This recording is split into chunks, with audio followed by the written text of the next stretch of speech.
All right, Coach Chapa, so thank you for joining us here today as part of our new Team TV docuseries. We want to capture not just your coaching journey, but the heart and vision that have defined your work.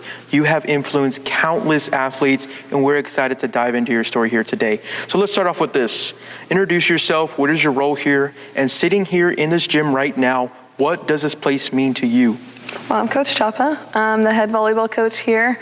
Sitting in this gym, it just feels like home. You know, going to school here, coaching here, it just feels like home. Awesome. And what do you remember most about your first time in this gym?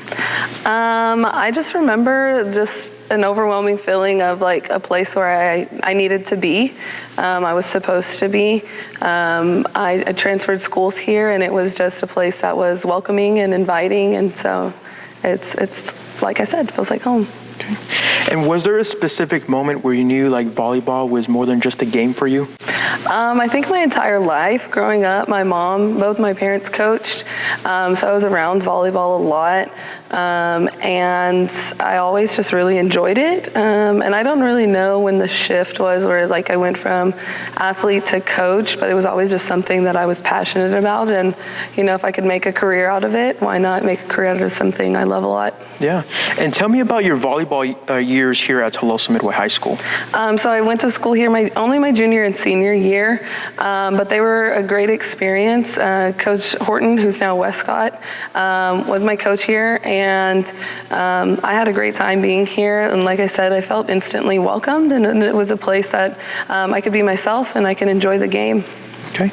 And what lessons from your time here as a player shaped you as a coach today?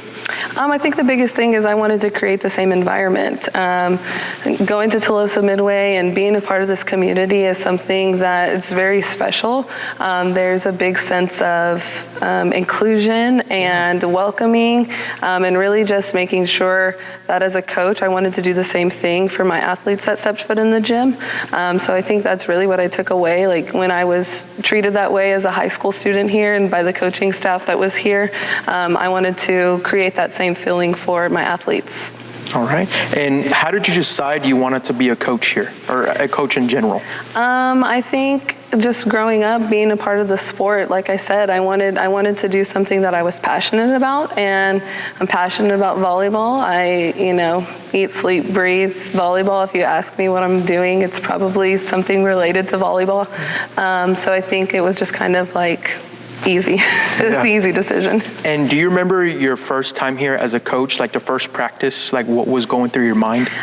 So I did my student teaching here, and obviously getting the job and being able to be a part of the program when Coach Gill was here was just something that was really huge. They had a great program, and there was a lot of really high expectations going into the season when I started. So I think getting to sit under her for 4 years, and then I stepped away to be a head coach at Veterans, and then coming back, it was just, a unique experience. And what was the biggest challenges that you had when you started? I think just trying to navigate my coaching style, like being a coach and, being an athlete, you experience a lot of different people. And I think being a young coach, it's hard because you want to try and establish your dominance, and you want to, there's a fine line between the athlete-coach relationship when you're young.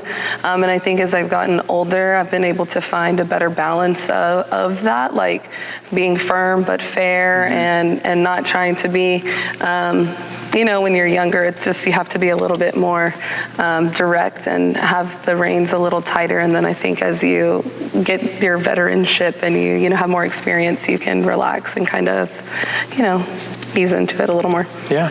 And were there any moments where you doubted yourself? Oh, always. I mean, I think coaching, there is, it's a hard job to be a part of, and I think there's always moments where, you take losses personally as a coach, or you think of things that you could have done better or said better or made different decisions. So I think in those moments, there's always some sort of doubt. But I mean, you just try your best not let it get to you. Yeah, so this next question relates back to the question that I just asked.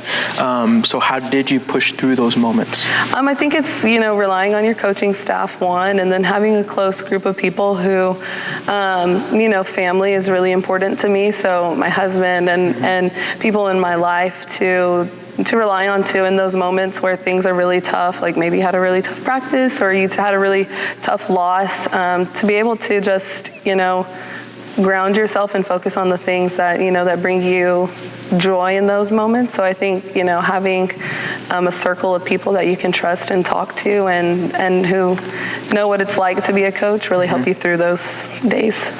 And when you came back to Tolosa Midway, what was your vision for the program? I think it was just to continue to grow it.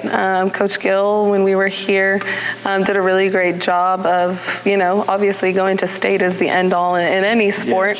Yes. So we got to do that back to back. As an assistant coach, I got to be a part of that. So to bring that, not that we didn't have a winning tradition, but to bring that excellence and that desire to get to that level and to just grow the program in the ways that, the girls could achieve, I think was part of the vision. Yeah, and how would you describe your coaching style? I think firm but fair. I think you have to have a fine balance between knowing when to hold them accountable and when to let certain things go. And I think, like I said, as I've got older as a coach, I've, relaxed a little bit. I think the girls would tell you that I've relaxed a little bit in my coaching style. But I think if they trust you and they know that you're coming to them with, one, being honest, and two, holding them accountable, they work for you.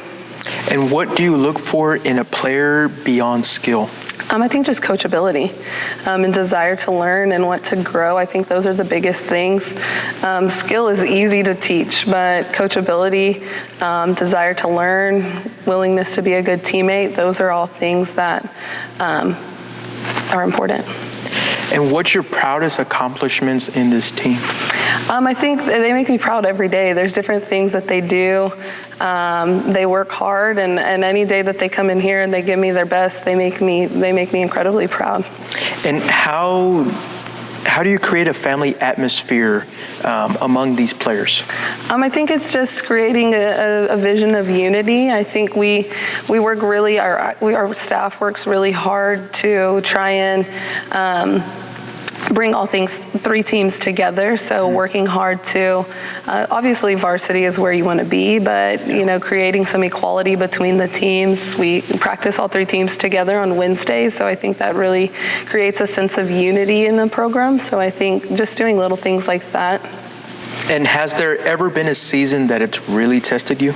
Again, I think every season has its moments, they have their ebbs and flows there. You have your highs and then you have your lows and then you work out of it. So I think going through it, there isn't a specific season that I was like, oh my God, this was, I think each season brings new challenges and new highs and new lows. And I think that's the fun part of getting to try and work through it. And what's the hardest part of coaching that people do not see? I think it's all the decisions behind the scenes. It's obviously, I love each and every single one of these girls, and I would do anything for them. And coaching, at the end of the day, not everybody gets to play, and those are hard decisions to make. And there are just times where that's probably the hardest part is wanting everybody to get equal opportunities. But athletics, that's not what happens. So yeah. I think that's a tough thing, and I think that's the hardest part.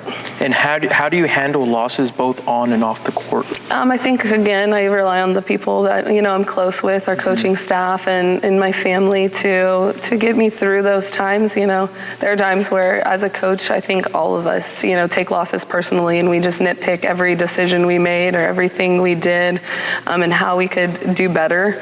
Just because we're competitive people as coaches, so there's always something more that we wish on our end that we could do. And how would your players describe you in 3 words? I think they would say firm, fair, and I don't know, the third one. They would probably, I don't know if I would want to say the third one. They're crazy. What's the one thing you hope every player would remember about you once they graduate? I think the biggest thing is just how much I really do care about each and every one of them, whether they're a player that plays the most or plays the least. I genuinely care about these girls, and they bring me a lot of joy, and they're like my family while I'm here away from my family. So I just hope that they know that I genuinely, truly care about each and every one of them. And when a player leaves your program, what do you expect to take with them? I hope they just take some life lessons, like working hard, pushing through adversity. I hope they remember the good times more than the bad times. You know, I think, you know, when I reflect back on seasons as a coach, I think of more of the good things than the bad things. So I hope that they just take away that. And if you could talk to your younger coaching self, what would you say? I would just tell myself to relax. Like, you know, at the end of the day, it's a job and we want the kids to take us seriously, but you don't have to come off so strong. Mm-hmm. I think being a little bit more relational when I started would have maybe, not that I didn't have success just starting, but I think it would have gone a little bit further. So just, you know, to chill out a bit. Yeah. And where do you see Tolosa Midway Volleyball in 5 years? I think the sky's the limit with this group. We have a really great group of kids, and our younger ages, so like our 8th, 7th, 6th grade groups, they're really awesome groups. So I'm excited to see what the future holds. I think our youth activities program is huge. Yes. We doubled in size this year, so I think getting the girls exposed at an early age between that 3rd and 6th grade is gonna, you know, just continue to grow our program. When all is said and done, what do you want people to remember about playing for you? I think the biggest thing I want them to remember is how much I cared for them.